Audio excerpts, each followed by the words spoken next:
اعوذ بالله من الشیطان الرجیم بسم الله الرحمن الرحیم د نړۍ ټولو پښتنو ورونو خویندو السلام علیکم.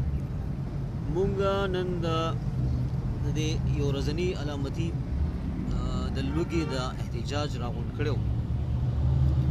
الله شکر دې د مازیګر مونږ مو پکې وکړو او احتجاج لا اوسم چې دین روان دي د ظلم او جبر دی غلامانه سیستم ته چې دینو یو سوچ ورکولو یو زاری کولو ځکه چې پښتانه خونن خپل خاوره چې دی دې تراغلي دي چې د خپل وجلو د پاره خپل هغه حقوقو د پاره چې دینو لکه د خیراتیانو چې دینو هغه خیرات غواړي خو د بده مرغه څوک پې وخت قدرې نه ګروي. پښتنو نن مونږه غوښتل چې دې خلکو ته دا خبرو وکړو چې زمونږه د پښتنو ماورای عدالت قتل عام بند کړي. زمونږ چې کوم وروڼه تاسو ماورای عدالت گرفتار کړي دي هغه راپرېږدئ. د خسور د واقعې چې کومه شوې ده د هغې ملزمانو ته لازمن سزا ورکړي. که هغه هر څه چې وشول د هغې هر څه جرګه وشول خو که بیا به کېږي که نه به کېږي خو چې چا کړي دي هغې ته پکار دی چې لازمن سزا ورکړي شي. د پښتنو ماشومانو ته په پښتنه خاوره پښتو ژبه کې یو شان نصاب تعلیم لازم غواړو. دا زموږ بنیادي حق دی او دا لازم باخلو که خیری. د پښتنو روایاتو ته تحفظ غواړو، قانوني تحفظ، چې ځکه چې پنجابی زموږ په دود دستور نه پوهیږي، زموږ په کړهوړه نه پوهیږي، زموږ په نفسیاتو نه پوهیږي. موږ چې دی هغه راغلی دی زما په کور راننوځي، زما چې دی نو هغه زما په سیستم زما په ژوند کې چې دی نو مداخلت کوي او هغه زما په نفسیاتو او زما په دغه نه پوهېږي. نو پکار ده چې داسې زموږ دا دود دستور چې کېږي دا قانوني تحفظ وشي چې بیا د خسور په شانتې دا واقعیت نه پیدا کېږي چې دغه خلک بغیر تپوسه بغیر دغه نه چې دی نو زنانهونه یا داسې دغه سره کورونو ته نه ننوځي. ځکه چې هغوی دپاره دا څه بده خبره نه ده خو د پښتون قوم د نفسیات د دود دستور د دې بلکل اجازت نه ورکوي. او په پښتنو چې کوم په پښتنه خاوره وسایل دي په هغې کې مونږ د پښتنو هغه برخه غواړو ناست یو چې پښتون ته په هغې کې برخه پکار ده، نه چې ته وایې چې سیاسي لیډرانو واغسته او پلاني واغسته او دیګري واغسته.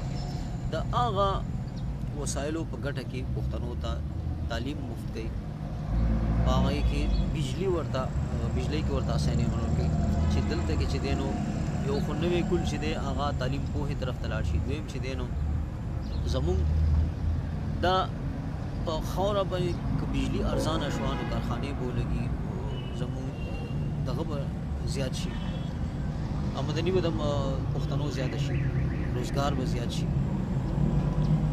او زمونږ دا پښتانه وروڼه به د خپلو وسایلو نه فایده واخلي او په نورو ملکونو او ښارونو کې به لکه دغه په شانتې مزدورانې نه کوي. زمونږ چې څومره وسایل دي زما په خیال د عربو هغه عمره نشته. مونږ نه ګورو چې دلته یو عربي نوکري وکړي، خو په عربو کې زمونږ بې شمېره پښتانه لکه د غلامانو په شانتې ژوند تېروي، نوکریانې کوي. اخره مونږه غوښتنه دوی نه دا کوو چې یاره زمونږ په پیژن پاڼه کې آی ډي کارډ کې چې دی نو پښتون ټکي موږ سره ولیکئ. ځکه چې مونږ بهر چې لاړ شو نو مونږ څوک یو، پنجابي یو، بل څوک یو. مونږ د پنجابي په توګه فارسي په توګه مونږ چې دی نو راښکاره کېدل نه غواړو، بل چا په توګه مونږ د پښتون په توګه راښکاره کېدل غواړو. زمونږ تاریخ د الله شکر دی یو منلی شوی تاریخ دی، خلک پیژني.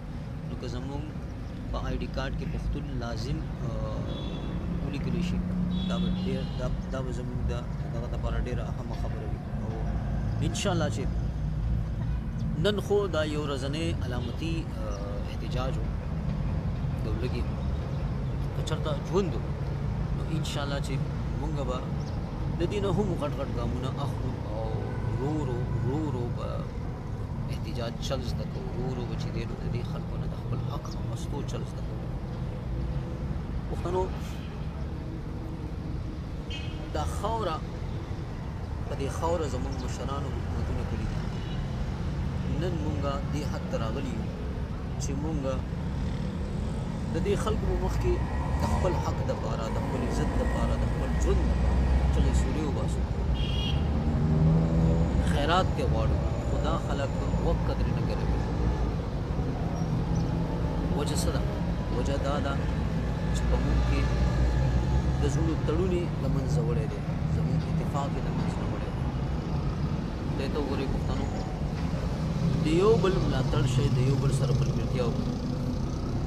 داسې مه کوئ چې چا خلکو ته وایي چې یاره ما سره ودرېږه تا سره نه ودرېږم، ما له راشه خو تا له نه درځم. ستا غوښتنې چې دي نو دا ټیک نه دي، خو زما غوښتنې چې دي نو دا ټیک دي. زموږ د ټولو پښتنو چې سم غواړو، څومره تحریکونه دي پکار دی چې موږ د یو بل ملاتړ شو.